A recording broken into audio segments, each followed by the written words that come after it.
Guys, so explain ko sa inyo kung bakit natin kailangan mag-apply ng nutrients during 60 days o kaya sa booting stage na, panicle to booting stage, para itong mga secondary, mga teller ay mag-active siya.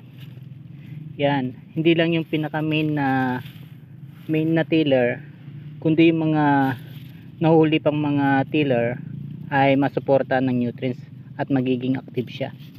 So yan yung purpose ng ating paglalagay ng pag-apply ng abono during 60 days. Yan.